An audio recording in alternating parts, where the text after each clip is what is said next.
again, this is Dr. Malik Rahim, president of the National Association of Black Counselors. And today we are honored because we have the great Dr. Tanisha Guy here to talk to us. And she has a big project going on, and we're gonna discuss this project, private practice in 30 days, the things they didn't teach you in school, the business side of clinical practice. So we're going to talk to Dr. Guy about probably a little bit about forming our own private practice and some of the things that she's doing now currently. So hello, Dr. Guy. Hello, that was an amazing introduction. Well, you are an amazing person for a lot of people who don't know.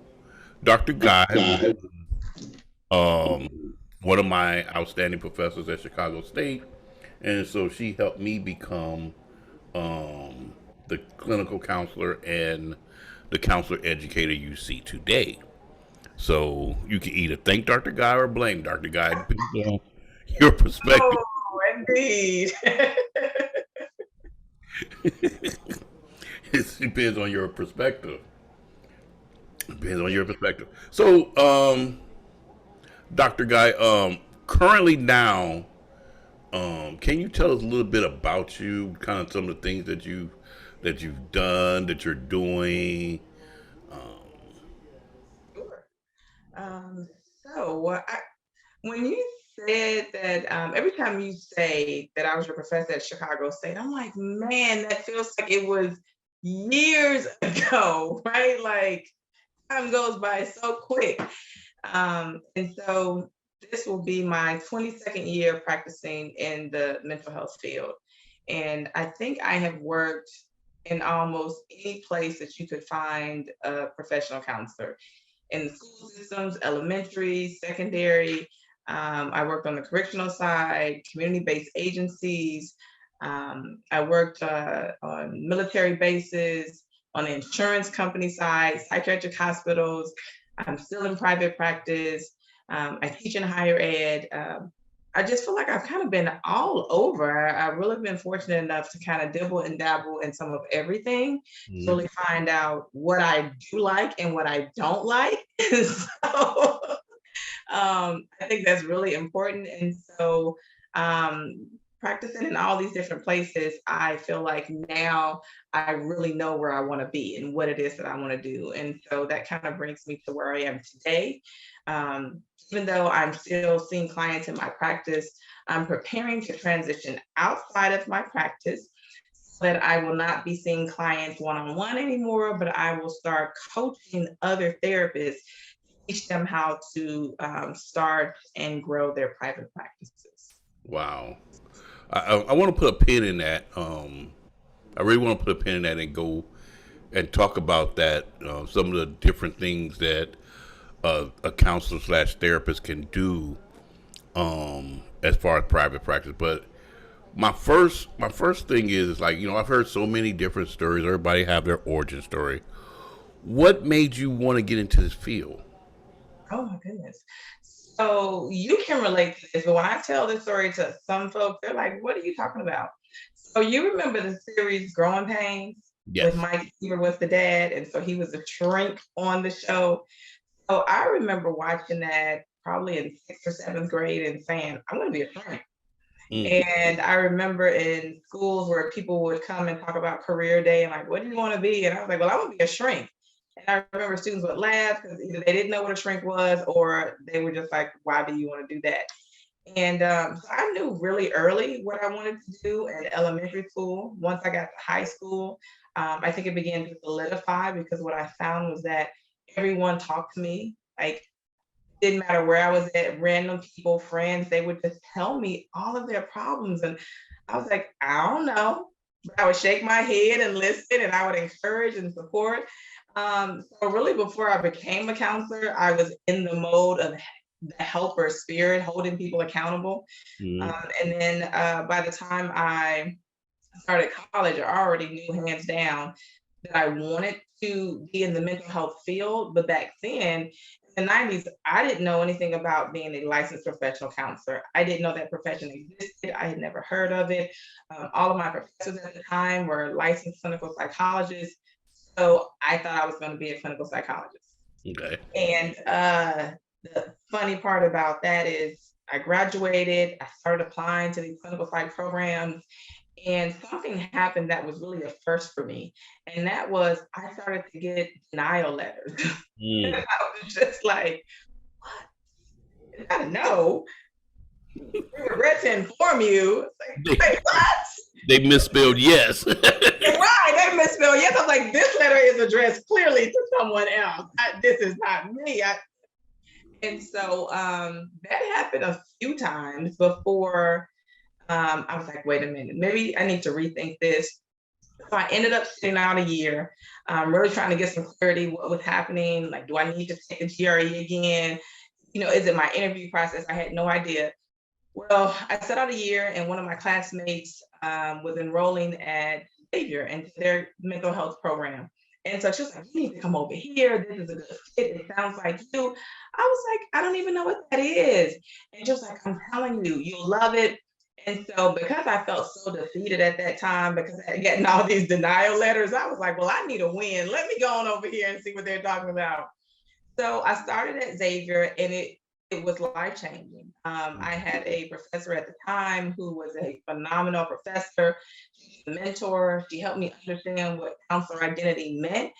And I was like, oh, game changer. I wasn't supposed to be a clinical psychologist. The reason why I got denial letters is because I never spoke the language of the clinical psychologist. Even though I didn't even know that there was a language at the time, I always spoke and sounded like a professional counselor. I just didn't know what it was.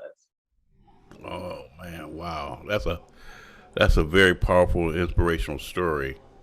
Like I said before, everyone, this young lady right here. I mean, I think you're going to really enjoy her. So, I'm gonna give her a chance to let you all know how to contact her because you really need to contact her as far as, especially if you're thinking about starting a private practice, which I've myself had thoughts about. So, um, not too much because, like we said, you do have the new book that came out. Where can you get it? It's on Amazon. Okay, You can awesome, go directly awesome. to Amazon. And it's a easy read, and I really love the covering. This is beautiful. I love how the cover is done. I mean, I'm not trying to hit on you or anything. I know you're married, but whoever did this cover, especially the back cover, that's beautiful. Now That's look here. really Honestly, I gotta say thank you so much for editing the back of the cover for me. It was a nightmare. Something that I thought was going to be super easy was not super easy, and so I said, Dr. Malik, I need your expertise. Can you work magic on this book cover? And what you produced, I absolutely love it, and was finally able to get it uploaded successfully. that's good. Yes. Um. So, not giving away too much of the book because I want people to be able to buy the book and learn a lot. But I've always wondered, like one of the things I've always wondered was, is there different types of private practices? Absolutely. Every practice is going to be uniquely different because it's going to speak to the owner of the practice. Okay. So there are so many different types of ways that you can run your practice. You can either run it as a solo practitioner, a group practice. Individuals have to think about how they're going to incorporate it. Are they going to do an LLC, a C Corp, an S Corp, all these different ways just to start it. And so you're probably thinking, why does that matter? What's the purpose? I want to see clients. Because it speaks to what it is that you want to do in your practice. Some people solely just want to see clients in their practice, but others have a vision of maybe a holistic practice. And so they're going to be doing a whole lot more than just seeing clients in their practice. And so you kind of want to think about how you're going to set it up. Maybe it's a holistic practice. For example, years ago when I was in practice, we had a therapist that was a part of the team so that we really wanted to focus on self-care and what that looked like. And so they could come in, schedule an appointment for counseling, but also get their massage therapy either before or after their appointment. So it just really depends on the uniqueness of the individual clinician, which determines what type of practice you're going to have. You know, I when I first came up with the idea, the thought kind of started hitting me was several years ago. Um, I went to the barber shop and I was sitting inside the barber shop waiting to get my hair cut. Haven't been in a while. Haven't been in a while getting my caveman look on, but um, I was sitting. It was a couple of years ago. I was sitting in the barber shop and it's like what I noticed was it was like the proprietor of the barbershop. I would wait for him to finish, so I could get in his chair. But what I noticed is that he had like three other chairs in the shop, and he had a sign up there looking for a barber to rent out the chair. And I was sitting there thinking, I'm like, could this be a good model for private practice? Absolutely. And that's what I was kind of sitting there thinking about. And I was like, wow. And so it's like I was sitting there and I was kind of, going through my head, how would that work? Would it work? Then all of a sudden, out of nowhere, here you come with this book. So, Absolutely. so I'm encouraging everyone. If you ever thought about private practice, to get this book. Even if you're already in private practice, it might have been some things that you might have forgotten about, or not done, or not been aware of. Please get this book because I think it's going to help you so immensely, so immensely. So you said that you saw all different types of populations, all different types of clients, right? Um, as you know, in our community, mental health is a stigma, especially with different populations. What do you want to say? Black men. Seem like black women are embracing mental health a lot faster than black men. Um, but what would you say, in your own words, would be some of the things to help people get over the stigma of going to see a therapist? I think there's a few things. So I'll kind of talk about some of the things that have probably come up in conversations when I tell people that I'm a licensed professional counselor, which is normally followed by, so what do you do? And then I kind of explain what that is. Um, Sometimes people will question, well, why do you need a therapist if you believe in God or if you believe in whatever your higher power is? And so I think sometimes religion can be a roadblock that prevents us from seeking out clinical help from professionals. And so that seems to be a struggle sometimes. The second one is I think the idea behind airing your dirty laundry outside the family is taboo. And so you want me to go talk to a complete stranger and tell a stranger something that I haven't even told my family members or closest friends. So I think that adds the stigma onto it. And then the one that we have probably heard repeatedly is that I'm not crazy, because crazy people go talk to therapists, right? So that was one of the reasons why I absolutely fell in love with the sort of professional counseling over psychology per se, because one of the things that I stress as an LPC is that I work with everyday people with everyday problems. The idea is to focus on wellness and what does that look like? How can I help empower you so that you have the tools that you need to get through whatever it is that you're getting through? And so I think by doing that, I've been able to help people embrace this idea about talking to someone outside the family. The other thing that I think over the years has started to help is that people like you and I are on the other side of the chair, right? So it was the idea that I don't want to go speak to a stranger, a therapist, and that person doesn't look like me and they're not relatable. Hmm. So that's why now I'm even more passionate about helping clinicians start their practice, because one of the reasons why a lot of people don't go is because they just can't find a therapist that looks like them. So when I hear you say, I'm thinking about it, I've thought about it, I'm like, do it. We need you. There are so many Black men and even Black women that are looking for specifically a Black male therapist, a good one. Let me preface it by saying a good Black male therapists. And unfortunately, they're a little bit harder to find than finding a Black female therapist. So I think those are some of the challenges that keeps certain individuals out of therapy. Wow. Well, that's so awesome. Um, I can't thank you enough for coming and just taking a few minutes out of your time to sit down and talk and share your knowledge. Let us know about your new project, your book. Is there any kind of way, if anyone wanted to get in contact with you, maybe? Well, before we go there, you said that you were transitioning out of seeing clients. Can you talk a little bit more about that? Sure. So I am now the CEO of Powerhouse Coaching Academy. And at Powerhouse Coaching Academy, I am working with therapists, either one on one or in a group modality in a 90-day program. So pretty much walk them hand by hand through this process of starting their practice. So not only do I have the book out in case someone's like, I don't have time, I just need to read. But for those people that say, I need a little bit more direction, I need a little bit more guidance, I have a 90-day coaching platform, 90-day coaching program.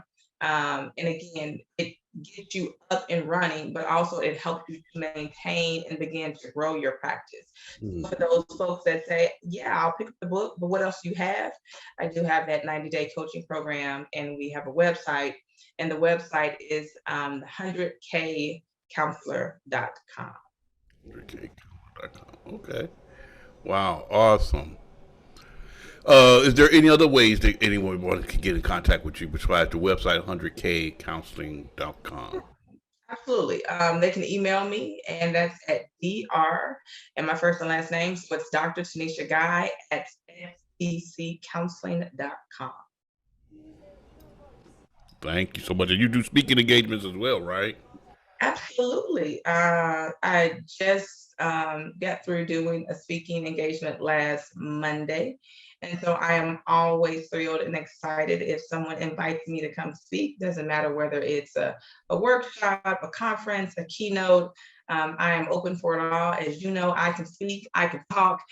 Give me a microphone, and you just need to tell me how long you need me to talk because I can go on for hours. Well, thank you so much. For anyone who need to get in contact with her, she's an excellent counselor educator. She's an excellent clinical supervisor, clinical therapist, and now an author and a speaker. So that's Dr. Tanisha Guy, and please reach out, get the book. Is It's a book. Amazon.com. Yeah. Amazon.com. So thank you so much, Dr. Guy, for sharing a few minutes with us and kind of enlighten us on the things that you've been doing in the neighborhood. Well, thank you so much for inviting me.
Now I have a quick question before we leave.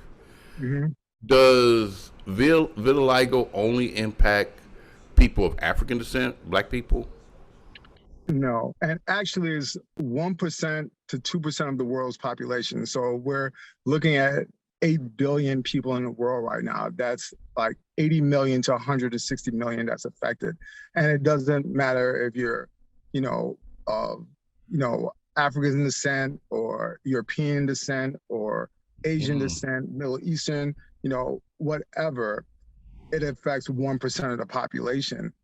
And there's there's been like a struggle within the community and everything, where some people feel um, they're not acknowledged for having vitiligo. I know really? people who are more fair skinned or like white, people tell them like, I don't see your vitiligo, even though, Mm, if you really look closely, you might be able to see it. mm, I remember I was at a conference and this one girl, she was she was Latina, and she was like, she was really pissed and upset that people would not acknowledge. And I was like, look, I don't know what they're on, but I see your vitiligo. Because like, no matter what, whether a person can say, oh, I see it very clearly, or, you know, I see it very faintly, or I don't see it at all, you know what's going on with your body. So whether someone else acknowledges or doesn't acknowledge it, you know what I'm saying? right. What matters is your perspective of it. So in your perspective, you see your pigment changing all over your body. And, it's very frustrating when other people won't acknowledge, like, oh yeah, I do see, your vitiligo, or I can understand, I'm sure you have struggles, because there's an internal struggle, because sometimes people notice when one little pinprick spot pops up. I know for me, my spots are constantly changing. So I notice these things. And other people may not notice, like, man, oh no, your vitiligo still looks the same. But no, I notice the different patterns and everything as it changes. Right. And sometimes in the community, there's this um, distinct on colorism where people kind of exclude people experiences having vitiligo. So, that's a whole nother part of the community that, I feel needs, focus on and looking at. Right. Almost like my oppression is deeper than yours because my vitiligo is more seen than yours is. Yes, exactly. That's exactly it. And, I think as far as a community of individuals who support each other, that can actually do damage, you know, emotional damage to someone who's struggling with their vitiligo, feeling unseen, or even with, other people may have a chance to like notice and really pay attention, like what's going on when another individual of color doesn't see a big problem, because like, well, your tones kind of look the same and everything like that. I can't tell the difference. Right. That's really doing a disservice to that individual, invalidating their experiences and whatnot. Exactly. Exactly. This almost really messes with their identity. Like, I have no place to go. I'm shunned by this. I feel shunned by this community, and I feel shunned by the community I should feel welcomed by. You know, Hmm. what do I do? So it really messes with a person's mental health potentially. Oh man, there's such a struggle there, um, especially when people feel like, man, this person should be able to understand what I'm going through. And then when you talk to them and they're like, well, I don't really see that you have a big issue because your pigment is kind of very similar. So, you're what you're talking about, I don't connect with it because I know I go through struggles, and I don't think you really go through the struggles I go through. You cannot, you know, tell an individual, you know, what their struggles are. You can't walk in another individual's shoes. All you can do is just listen and hear what they're saying. And you might be able to connect with that individual on some level if you listen. Right. I think I was having a conversation on a other episode. That was we were talking about submission as far as in relationships, Mhm. And one of the things I was saying is that as men, we get this concept of masculinity of being so strong that a lot of times when we got to get comfortable being able to listen and not having the feeling that we got to solve the problem. Because a lot of time our significant other will bring us a problem, but all they want to be is heard. But we're too busy trying to, because we're trying to protect it, we're so busy trying to solve their problem and not actually listening to their problem, their issue, the concern that they have. And once we start learning to actually listening, we create that safe space so they could feel that they can submit. Because submission, for a person to submit to you, they got to feel safe that you're not going to take advantage of them, you're not going to do them harm. And if we're sitting there always trying to solve the problem, sometimes they just want to be heard. I absolutely agree. Absolutely agree. I think fundamentally, we want validation, especially when we're going through like similar struggles and everything like that. And to not get that validation, you never know what impact that may cause, whether a person may like isolate themselves or shrink inwardly and disconnect from people.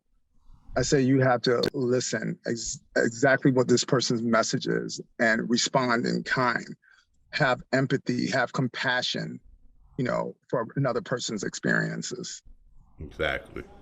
Wow. Well, again, thank you, sir, for the deep conversation. And I look forward to sitting down and meeting with you again and maybe breaking some bread or something. For sure. I look forward to that.